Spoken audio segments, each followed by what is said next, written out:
Est-ce qu'à votre connaissance, d'autres types de fraudes, avec, je dirais, des aides humanitaires, mais apportées par d'autres organisations, que ce soit pour les camps Tindouf ou pour d'autres lieux je dirais,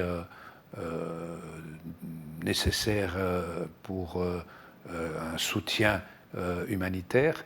Est-ce que vous avez eu connaissance d'autres types de détournements? Pas eu connaissance en direct, mais l'OLAF ne chôme pas. Et je ne serais donc pas du tout surpris que d'autres cas similaires aient été mis à jour par les services de l'OLAF. Parce que quand même, quand à l'époque, c'est il y a 40 ans, on démarrait ces aides de survie aux populations, il y avait dans le monde de l'ordre de 3,5 millions de réfugiés. Aujourd'hui, il y en a plus de 50 millions. Donc on ne peut plus du tout accepter le moindre laxisme sur ce terrain-là. Parce qu'il y a des tas d'endroits dans le monde où des aides humanitaires se justifient. Oui, c'est tout à fait exact. Et ne serait-ce que, j'ai envie de dire, quelques milliers d'euros peuvent faire la différence dans une situation dramatique qui est celle d'un réfugié ou celle d'une personne affectée dans un camp.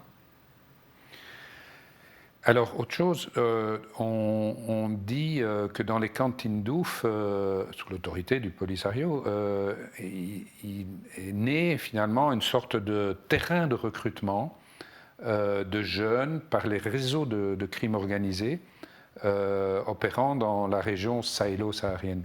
Est-ce que vous avez eu vent de cela? Non, je n'ai pas d'informations précises en la matière. Ce n'est pas un aspect que nous avons exploré avec attention, mais c'est aussi une approche de bon sens.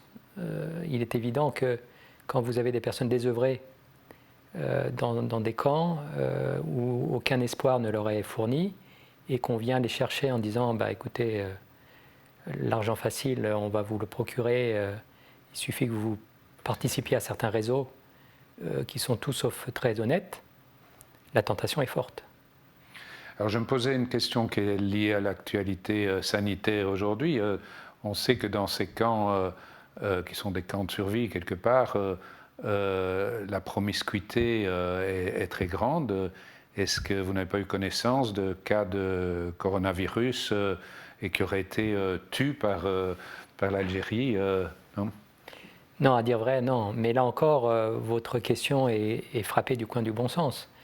Vous avez utilisé le mot important, promiscuité. Dans la mesure où il y a une promiscuité, vous multipliez les risques, évidemment, de contamination par définition, même si je ne suis pas spécialiste de la question ni médecin.